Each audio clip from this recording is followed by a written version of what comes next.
ಸ್ನೇಹಿತರೆ, ಮೀಡಿಯಾ ಮಾಸ್ಟರ್ಸ್ಗೆ ಸ್ವಾಗತ ಸುಸ್ವಾಗತ. ಕೆಳಗೆ ಇರಾನ್ ಹಾಗೂ ಅಮೆರಿಕ ನಡುವಿನ ಮಾತುಕತೆಗಳು ಫಲ ಕೊಡೋ ಮೊದಲೇ ಅಮೆರಿಕ ಇರಾನ್ ಮೇಲೆ ದೊಡ್ಡ ಮಟ್ಟದ ದಾಳಿಗಳನ್ನು ಮಾಡಿದೆ. ಸೋಮವಾರ ರಾತ್ರಿ ಇಡೀ ಇರಾನ್ನ ನಾನಾ ನಗರಗಳು ದೊಡ್ಡ ಸ್ಫೋಟ ಹಾಗೂ ಬೆಂಕಿಯ ಉಂಡೆಗಳಿಗೆ ಸಾಕ್ಷಿಯಾಗಿವೆ. ಅದರಲ್ಲೂ ಪ್ರಮುಖವಾಗಿ ಇಸ್ಫಹಾನ್, ತೆಹರಾನ್ ನಗರಗಳ ಮೇಲೆ ದೊಡ್ಡ ಪ್ರಮಾಣದ ದಾಳಿ ನಡೆದಿದೆ. ಹಾಗೆ ಇಸ್ರೇಲ್ನ ಜೆರೂಸಲೆಂನಲ್ಲಿ, ಟೆಲ್ ಅವೀವ್ ಅಲ್ಲಿ ಕೂಡ ಸ್ಫೋಟದ ಭಾರೀ ಸದ್ದು ಕೇಳಿಬಂದಿದೆ. ಹೌತಿಗಳು ಇಸ್ರೇಲನ್ನು ಗುರಿಯಾಗಿಸಿಕೊಂಡು ದೊಡ್ಡ ದಾಳಿಗಳನ್ನು ಮಾಡಿದ್ದಾರೆ. ಹೌತಿಗಳ ಡೆಪ್ಯೂಟಿ ಕಮಾಂಡರ್ನನ್ನು ಇಸ್ರೇಲ್ ಕೊಂದು ಹಾಕಿದೆ. ಹಾಗೆ ಇರಾನ್ ಮೇಲೆ ನಡೆದ ದಾಳಿಗಳಲ್ಲಿ ಅಲ್ಲಿನ ಇಂಟೆಲಿಜೆನ್ಸ್ ಮುಖ್ಯಸ್ಥ ಜನರಲ್ ಆಲಿ ಖೋಸ್ರಾವಿ ಸೇರಿದಂತೆ ಸಾಕಷ್ಟು ಜನ ಸಾವಿಗೀಡಾಗಿದ್ದಾರೆ ಅಂತ ಹೇಳಲಾಗ್ತಾ ಇದೆ. ಇರಾನಿನ ಸಂಸ್ಕರಿಸಿದ ಅಣು ಇಂಧನ ಇರುವ ಸ್ಥಳದ ಮೇಲೆ ಕೂಡ ದಾಳಿಗಳಾಗಿವೆ ಅಂತ ಹೇಳ್ತಾ ಇದ್ದಾರೆ. ಆದರೆ ಅದರ ಬಗ್ಗೆ ಖಚಿತ ಮಾಹಿತಿ ಇನ್ನೂ ಬರ್ತಾ ಇಲ್ಲ. ಇನ್ನು ಟ್ರಂಪ್ ಒಂದು ಭಯಾನಕ ಸ್ಫೋಟದ ವಿಡಿಯೋನ ಹಂಚಿಕೊಂಡಿದ್ದಾರೆ. ಅದು ಇಸ್ಫಹಾನ್ ಮೇಲೆ ನಡೆದ ದಾಳಿಯ ವಿಡಿಯೋ. ಗೆಳೆಯರೆ, ಯಾವ ಇಸ್ಫಹಾನ್? ಹಾರ್ಮೋಸ್ ಜಲಸಂಧಿಯ ಆದಾಯದಲ್ಲಿ 400 ವರ್ಷಗಳ ಹಿಂದೆ ನಿರ್ಮಾಣವಾಯಿತು ಅದೇ ಇಸ್ಫಹಾನ್ ಈಗ ಅದೇ ಹಾರ್ಮೋಸ್ನ ಕಾರಣಕ್ಕೆ ನಾಶ ಆಗ್ತಾ ಇದೆ. ಹಾಗಾದ್ರೆ ಸೋಮವಾರ ರಾತ್ರಿ ಇರಾನ್ ಮತ್ತು ಇಸ್ರೇಲ್ ಹಾಗೂ ಮಧ್ಯಪ್ರಾಚ್ಯದಲ್ಲಿ ಏನೆಲ್ಲ ಆಯಿತು ಬನ್ನಿ ನೋಡೋಣ.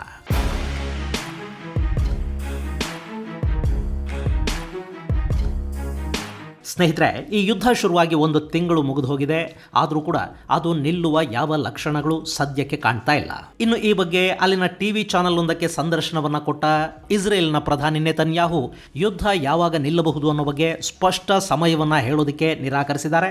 ನಾವು ಇರಾನ್ನಲ್ಲಿದ್ದ ನಮ್ಮ ಟಾರ್ಗೆಟ್ಗಳ ಪೈಕಿ 50ಕ್ಕಿಂತ ಹೆಚ್ಚು ಗುರಿಯನ್ನ ಸಾಧಿಸಲಾಗಿದೆ ಅಂತ ಹೇಳೋ ಮೂಲಕ ಇನ್ನು ಈ ಯುದ್ಧ ಮತ್ತಷ್ಟು ದಿನಗಳ ಕಾಲ ಮುಂದುವರಿಯಬಹುದು ಅನ್ನೋ ಸೂಚನೆಯನ್ನ ನೆತನ್ಯಾಹು ಕೊಡ್ತಾ ಇದ್ದಾರೆ. ಹಾಗೆ ಇರಾನಿನ ಅಣು ಸಾಮರ್ಥ್ಯವನ್ನ ಸಂಪೂರ್ಣವಾಗಿ ನಾಶ ಮಾಡುವವರೆಗೆ ಈ ಸಂಘರ್ಷ ನಿಲ್ಲೋದಿಲ್ಲ ಅನ್ನೋ ಮಾತುಗಳನ್ನು ಕೂಡ ನೆತನ್ಯಾಹು ಹೇಳಿದ್ದಾರೆ. ಅಲ್ಲಿ ಸದ್ಯದ ಸಾಮರ್ಥ್ಯವನ್ನ ನಾಶ ಮಾಡೋದರ ಜೊತೆಗೆ ಮುಂದೆ ಕೂಡ ಇರಾನ್ ಅಣುಶಕ್ತ ದೇಶ ಆಗದಂತೆ ನೋಡಿಕೊಳ್ಳೋದು ನಮ್ಮ ಗುರಿ ಅಂತ ಹೇಳಿರುವ ನೆತನ್ಯಾಹು ಅದಕ್ಕಾಗಿ ಇರಾನಿನ ಆರ್ಥಿಕ ಸಂಪನ್ಮೂಲಗಳನ್ನು ಕೂಡ ನಾಶ ಮಾಡೋ ಇಂಗಿತವನ್ನ ವ್ಯಕ್ತಪಡಿಸಿದ್ದಾರೆ. ಹಾಗೆ ಐಡಿಎಫ್ ಕೂಡ ಮಿಲಿಟರಿ ಟಾರ್ಗೆಟ್ಗಳನ್ನು ನಾಶ ಮಾಡಿದ ನಂತರ ಇರಾನಿನ ಸಿವಿಲಿಯನ್ ಇನ್ಫ್ರಾಸ್ಟ್ರಕ್ಚರ್ ಅನ್ನು ಮತ್ತು ಇರಾನ್ನ ಆರ್ಥಿಕತೆಗೆ ಕೊಡುಗೆಯನ್ನು ಕೊಡುವ ಮೂಲಗಳನ್ನು ನಾಶ ಮಾಡುವ ಉದ್ದೇಶವನ್ನು ಹೊಂದಿದೆ ಅಂತ ಐಡಿಎಫ್ನ ಮೂಲಗಳನ್ನು ಉದ್ದೇಶಿಸಿ ಅಮೆರಿಕದ ಒಂದಷ್ಟು ಮಾಧ್ಯಮಗಳು ವರದಿ ಮಾಡ್ತಾ ಇವೆ. ಇನ್ನು ಐಡಿಎಫ್ ಈಗ ಇರಾನಿನ ಸೇನಾಧಿಕಾರಿಗಳು, ಅಲ್ಲಿನ ರೆಜಿಮ್ಗೆ ಸಂಬಂಧಪಟ್ಟ ಹಿರಿಯ ನಾಯಕರನ್ನ ಎಲಿಮಿನೇಟ್ ಮಾಡುವ ಗುರಿಯನ್ನು ಕೂಡ ಹೊಂದಿದೆ.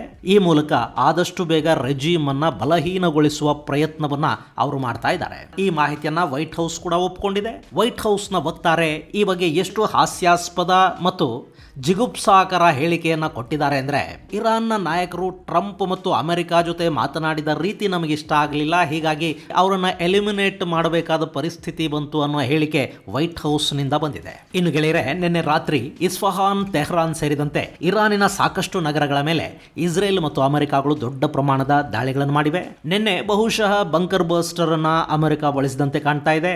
ಇಸ್ಫಹಾನ್ನ ಮಿಸೈಲ್ ಸಿಟಿಯೊಂದರ ಮೇಲೆ ದೊಡ್ಡ ಪ್ರಮಾಣದ ದಾಳಿಗಳಾಗಿರೋ ವಿಡಿಯೋಗಳನ್ನ ಟ್ರಂಪ್ ಕೂಡ ಹಂಚಿಕೊಂಡಿದ್ದಾರೆ. ಅಲ್ಲಿ ಸೆಕೆಂಡರಿ ಬ್ಲಾಸ್ಟ್ಗಳಾಗುತ್ತವೆ.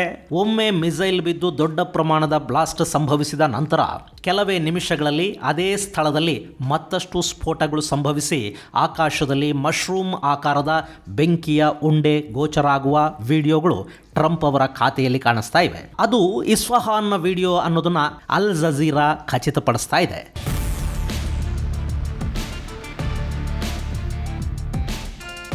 ಗೆಳೆಯರೆ, ಇಸ್ಫಹಾನ್ ಅನ್ನೋದು ಇರಾನಿನ ಐತಿಹಾಸಿಕ ನಗರ. 1600ರಲ್ಲಿ ಸಫಾವಿಡ್ ಸಾಮ್ರಾಟ ಮೊದಲನೇ ಅಬ್ಬಾಸ್ ಈ ನಗರದ ಸೌಂದರ್ಯವನ್ನ ಹೆಚ್ಚು ಮಾಡ್ತಾನೆ. ಇಲ್ಲಿ ಸಾಕಷ್ಟು ಅದ್ಭುತಗಳನ್ನ ಆತ ನಿರ್ಮಾಣ ಮಾಡ್ತಾನೆ. ಶಾ ಮಸೀದಿಯಲ್ಲಿ ನಿರ್ಮಾಣ ಆಗುತ್ತೆ. ನಕ್ಷ್ ಇ ಜಹಾನ್ ಚೌಕ್, ಆಲಿ ಕಾಪು ಅರಮನೆ, ಸುಂದರ ಮಂಟಪಗಳು ಇವೆಲ್ಲ ನಿರ್ಮಾಣ ಆಗಿದ್ದು ಮೊದಲನೇ ಅಬ್ಬಾಸ್ನ ಕಾಲದಲ್ಲಿ. ಇಸ್ಫಹಾನ್ ಅನ್ನೋದು ಜಗತ್ತಿನ ಅತ್ಯಂತ ಸುಂದರ ನಗರಗಳ ಪೈಕಿ ಒಂದು ಅನ್ನಿಸ್ಕೊಳ್ತಾ ಇತ್ತು. ಅದು ಅತ್ಯಂತ ಸಂಪದ್ಭರಿತ ನಗರ ಕೂಡ ಆಗಿತ್ತು. 1622ರಲ್ಲಿ ಶಾ ಅಬ್ಬಾಸ್ ಹಾರ್ಮೋಸ್ ಜಲಸಂಧಿಯನ್ನ ಪೋರ್ಚುಗೀಸರಿಂದ ವಶಪಡಿಸ್ಕೋತಾನೆ. ಆ ಯುದ್ಧದ ನಂತರ ಹಾರ್ಮೋಸ್ ಇಂದ ಬಂದ ಆದಾಯವನ್ನ ಬಳಸಿನೇ ಈ ಇಸ್ಫಹಾನ್ ನಗರದ ಸೌಂದರ್ಯವನ್ನ ಶಾ ಅಬ್ಬಾಸ್ ಹೆಚ್ಚು ಮಾಡ್ತಾ ಹೋದ ಮತ್ತು ಈ ಐತಿಹಾಸಿಕ ನಗರ ನಿರ್ಮಾಣ ಆಗಿದ್ದು ಹಾರ್ಮೋಸ್ ಜಲಸಂಧಿಯಿಂದ ಇರಾನ್ಗೆ ಬಂದ ಆದಾಯದಿಂದಲೇ. ಈಗ 400 ವರ್ಷಗಳ ನಂತರ ಇಸ್ಫಹಾನ್ ನಾಶಕ್ಕೀಡಾಗ್ತಾ ಇದೆ. ಅಲ್ಲಿನ ಸಾಕಷ್ಟು ಐತಿಹಾಸಿಕ ಕಟ್ಟಡಗಳು, ಮಸೀದಿಗಳು ಕೂಡ ದಾಳಿಯಲ್ಲಿ ಜಖಂಗೊಳ್ತಾ ಇವೆ. ಯಾವ ಅಬ್ಬಾಸ್ ದ ಗ್ರೇಟ್ ಹಾರ್ಮೋಸ್ ಜಲಸಂಧಿಯನ್ನ ವಶಪಡಿಸಿಕೊಂಡ ನಂತರ ಅದರಿಂದ ಬಂದ ಆದಾಯವನ್ನ ಬಳಸಿ ಯಾವ ಸುಂದರ ನಗರವನ್ನ ನಿರ್ಮಾಣ ಮಾಡಿದ್ನೋ ಆ ನಗರ ಅದೇ ಹಾರ್ಮೋಸ್ ಜಲಸಂಧಿಯ ಸಂಘರ್ಷದ ಕಾರಣದಿಂದ ಅಲ್ಲಿ ನಾಶಗೊಳ್ತಾ ಇದೆ ಅನ್ನೋದಿದೆ ನೋಡಿ. ಇದು ಅತ್ಯಂತ ವಿಪರ್ಯಾಸಕರ ವಿಷಯ. ಇಸ್ಫಹಾನ್ ನಲ್ಲಿನ ಬದರ್ ವಾಯುನೆಲೆಯ ಮೇಲೆ ಅಮೆರಿಕ ಹಾಗೂ ಇಸ್ರೇಲ್ ನಿರಂತರವಾಗಿ ದಾಳಿಗಳನ್ನು ಮಾಡಿವೆ. ಅಲ್ಲಿ ಬಂಕರ್ ಬರ್ಸ್ಟರ್ಗಳ ಬಳಕೆ ಆಗಿದೆ. ಫೆಬ್ರವರಿ 28ರಿಂದ ಇಲ್ಲಿವರೆಗೆ 4ನೇ ಬಾರಿ ಇಸ್ಫಹಾನ್ ನಗರದ ಮೇಲೆ ದೊಡ್ಡ ಪ್ರಮಾಣದ ದಾಳಿ ನಡೆದಿದೆ. ಹಿಂದಿನ ಅಲೆಗಳಲ್ಲಿ ಇಸ್ಫಹಾನ್ನ ಏರ್ಬೇಸ್ ನಲ್ಲಿನ ಸಾರಿಗೆ ವಿಮಾನಗಳು ನಾಶ ಆದವು. C-130ಗಳು, Su-22ಗಳು, S-300 ರಡಾರ್ ವ್ಯವಸ್ಥೆ ಮತ್ತು ರನ್ವೇ ಮೂಲಸೌಕರ್ಯಗಳನ್ನು ಇಸ್ರೇಲ್ ನಾಶ ಮಾಡಿತ್ತು. ಮಾರ್ಚ್ 9ರ ದಾಳಿಯಲ್ಲಿ ನಕ್ಷ್ ಇ ಜಹಾನ್ ಚೌಕವನ್ನು ಜಖಂಗೊಳಿಸಲಾಯಿತು. ಶಾ ಮಸೀದಿ, ಅಲಿಕಾಪು ಮತ್ತು ಚೆಹಲ್ಸೋ ಟೌನ್ ಅನ್ನು ಕೂಡ ಹಾನಿಗೊಳಿಸಲಾಯಿತು. ಈಗ ಮತ್ತೆ ಇಸ್ಫಹಾನ್ ಸಮೀಪದ ನೆಲದಾಳದ ಮಿಸೈಲ್ ಸಿಟಿಯನ್ನು ಗುರಿ ಮಾಡಿಕೊಂಡು ಅಮೆರಿಕ ಹಾಗೂ ಇಸ್ರೇಲ್ಗಳು ದೊಡ್ಡ ಪ್ರಮಾಣದ ದಾಳಿಯನ್ನು ಮಾಡಿವೆ. ಇನ್ನು ಈ ದಾಳಿ ನಡೆದ ಸ್ಥಳದಲ್ಲೇ ಇರಾನಿನ ಸಂಸ್ಕರಿಸಿದ 450 kgಗೂ ಹೆಚ್ಚು ಅಣು ಇಂಧನ ಇರಬಹುದು ಅಂತ ಕೂಡ ಹೇಳ್ತಾ ಇದ್ದಾರೆ.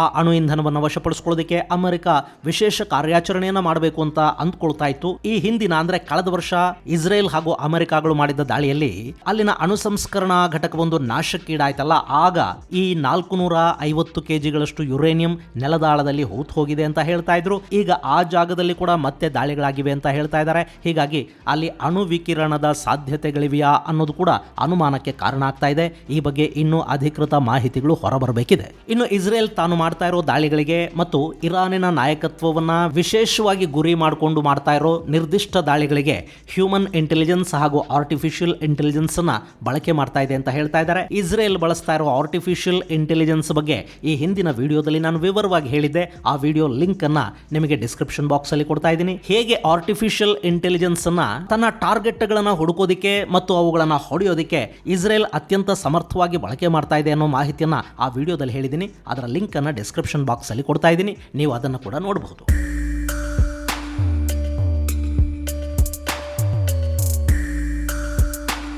ಇನ್ನು ಜೆರೂಸಲೆಂ ಮೇಲೆ ಕೂಡ ದೊಡ್ಡ ಪ್ರಮಾಣದ ದಾಳಿಗಳು ನಡೆದಿವೆ. ಅಲ್ಲಿ 10ಕ್ಕೂ ಹೆಚ್ಚು ಸ್ಫೋಟದ ಸದ್ದುಗಳು ಕೇಳಿಬಂದವು ಅಂತ ಹೇಳ್ತಾ ಇದ್ದಾರೆ.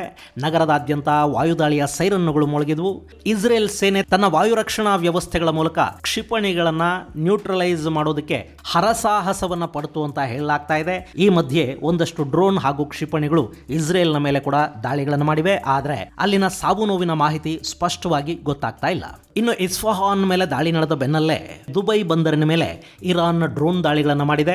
ಅಲ್ಲಿ ಸುಮಾರು 2 ಮಿಲಿಯನ್ ಬ್ಯಾರಲ್ನಷ್ಟು ತೈಲವನ್ನ ಸಾಗಿಸ್ತಾ ಇದ್ದ ಕುವೈತ್ನ ತೈಲ ಟ್ಯಾಂಕರ್ ಒಂದಕ್ಕೆ ಡ್ರೋನ್ ಅಪ್ಪಳಿಸಿದೆ. ಅಲ್ಲಿ ಉಂಟಾದ ಸ್ಫೋಟ ಮತ್ತು ಸೋರಿಕೆ ಕಳವಳಕ್ಕೆ ಕಾರಣ ಆಗ್ತಾ ಇದೆ. ಇನ್ನು ಹೀಗೆ ಹಾರ್ಮೋಸ್ ಸಂಚಾರಕ್ಕೆ ಅಡ್ಡಿ ಉಂಟಾಗ್ತಾ ಇರುವ ಹಿನ್ನೆಲೆಯಲ್ಲಿ ಕೂಡ ಅಮೆರಿಕ ಕದನ ವಿರಾಮದ ಬಗ್ಗೆ ತೀವ್ರ ಆಸಕ್ತಿಯನ್ನ ಹೊಂದಿದೆ ಅನ್ನೋ ಮಾಹಿತಿಗಳು ಬರ್ತಾ ಇವೆ. ಡೊನಾಲ್ಡ್ ಟ್ರಂಪ್ ತಮ್ಮ ಸಹವರ್ತಿಗಳ ಜೊತೆ ಮಾತನಾಡುವಾಗ ತಾವು ಕೊಟ್ಟಿರುವ ಏಪ್ರಿಲ್ 6ರ ಗಡುವಿನ ಒಳಗೆ ಇರಾನ್ ಮಾತುಕತೆಗೆ ಮುಂದಾದರೆ ಕದನ ವಿರಾಮಕ್ಕೆ ಅಮೆರಿಕ ಸಿದ್ಧ ಇರೋ ಮಾತುಗಳನ್ನಾಡಿದ್ದಾರೆ. ಅಮೆರಿಕ ನಿಧಾನವಾಗಿ ಈ ಯುದ್ಧದಿಂದ ಹೊರ ಹೋಗುವ ಇಂಗಿತವನ್ನ ವ್ಯಕ್ತಪಡಿಸ್ತಾ ಇದೆ. ಹಾಗೆ ಮತ್ತೊಂದು ಕಡೆ ಅಮೆರಿಕದ ಸೇನಾ ನಿಯೋಜನೆಯ ಪ್ರಮಾಣ ಕೂಡ ಅಲ್ಲಿ ಹೆಚ್ಚಾಗ್ತಾ ಹೋಗ್ತಾ ಇದೆ. ಹೀಗಾಗಿ ಡೊನಾಲ್ಡ್ ಟ್ರಂಪ್ ಮನಸ್ಸಲ್ಲಿ ನಿಜವಾಗ್ಲೂ ಏನಿದೆ ಅನ್ನೋದನ್ನ ಸ್ಪಷ್ಟವಾಗಿ ಹೇಳೋದು ಕಷ್ಟ ಆಗ್ತಾ ಇದೆ. ಹಾಗೆ ಸೌದಿ ಅರೇಬಿಯಾ ಮತ್ತು UAEಗಳು ಯಾವುದೇ ಕಾರಣಕ್ಕೂ ಈ ಸಂಘರ್ಷ ನಿಲ್ಲಬಾರದು ಅನ್ನೋ ಒತ್ತಾಯ ಮತ್ತು ಒತ್ತಡವನ್ನ ಅಮೆರಿಕದ ಮೇಲೆ ಹೇರ್ತಾ ಇವೆ ಅಂತ ಹೇಳ್ತಾ ಇದ್ದಾರೆ.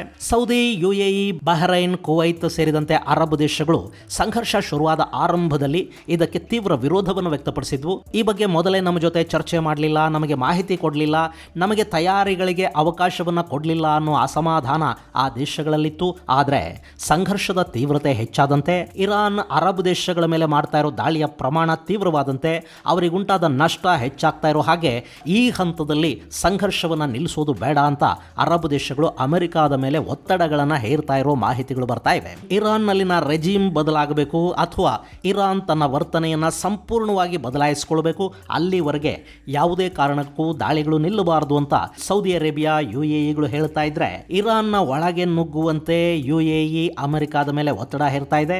ಇರಾನ್ನ ದ್ವೀಪಗಳನ್ನ ಆಕ್ರಮಿಸಿಕೊಳ್ಳುವ ಮತ್ತು ಇರಾನ್ ಒಳಕ್ಕೆ ಸೇನೆಯನ್ನ ನುಗ್ಗಿಸೋದಕ್ಕೆ UAE ಮಾಡ್ತಾ ಇರೋ ಒತ್ತಾಯವನ್ನ ಬಹರೈನ್ ಕೂಡ ಬೆಂಬಲಿಸ್ತಾ ಇದೆ.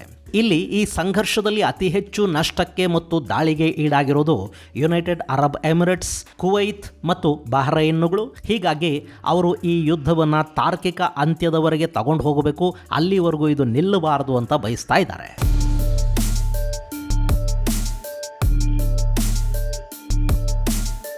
ಇನ್ನು ಹೀಗೆ ಹಾರ್ಮೋಸ್ ಸಂಕಷ್ಟಕ್ಕೀಡಾಗಿರುವಾಗಲೇ ಬಾಬ್ ಅಲ್ ಮಂದಾಬನ್ನು ಕೂಡ ಮುಚ್ಚುತ್ತೀವಿ ಅಂತ ಯಮನ್ನಲ್ಲಿನ ಹೌತಿಗಳು ಎಚ್ಚರಿಕೆಯನ್ನು ಕೊಡ್ತಾ ಇದ್ದಾರೆ. ಗೆಳೆಯರೆ, ಬಾಬ್ ಅಲ್ ಮಂದಾಬ್ ಅಲ್ಲಿ ಸಮಸ್ಯೆ ಉಂಟಾದ್ರೆ ಎರಡನೇ ಜಾಗತಿಕ ವ್ಯಾಪಾರ ಮಾರ್ಗ ಕೂಡ ಸಮಸ್ಯೆಗೆ ತುತ್ತಾದಂತಾಗುತ್ತೆ. ಆಗ ಯುರೋಪ್ ಹಾಗೂ ಪಶ್ಚಿಮದ ದೇಶಗಳಿಗೆ ಪೂರ್ವದಿಂದ ಹೋಗುವ ವಸ್ತುಗಳು ಮತ್ತು ಪೂರ್ವದಿಂದ ಪಶ್ಚಿಮಕ್ಕೆ ಬರುವ ವಸ್ತುಗಳು ಆಫ್ರಿಕಾನ ಸುತ್ತಿ ಸಂಚರಿಸಬೇಕಾದ ಅಗತ್ಯ ಬೀಳುತ್ತೆ.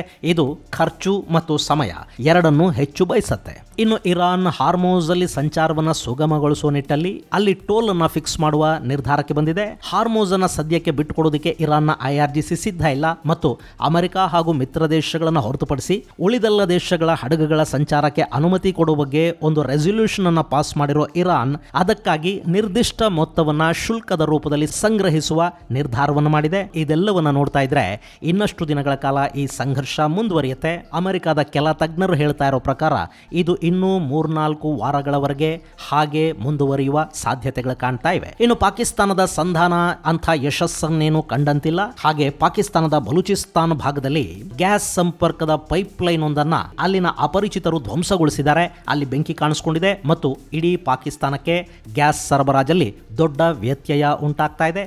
ಇದನ್ನ ಬಲೂಚ್ ಲಿಬರೇಷನ್ ಆರ್ಮಿ ಮಾಡಿರಬಹುದು ಅಂತ ಹೇಳಲಾಗ್ತಾ ಇದೆ. ಆದರೂ ಇದುವರೆಗೆ ಯಾರೂ ಕೂಡ ಕ್ಲೈಮ್ ಮಾಡಿಕೊಂಡಿಲ್ಲ. ಇದು ಗೆಳೆಯರೆ ಪಶ್ಚಿಮ ಏಷ್ಯಾದ ಒಂದಷ್ಟು ಅಪ್ಡೇಟ್ಸ್. ಮುಂದಿನ ಸಂಚಿಕೆಯಲ್ಲಿ ಮತ್ತಷ್ಟು ವಿಶೇಷಗಳ ಜೊತೆ ಮತ್ತೆ ಭೇಟಿಯಾಗೋಣ. ಅಲ್ಲಿವರೆಗೆ ಜೈ ಹಿಂದ್, ಜೈ ಕರ್ನಾಟಕ.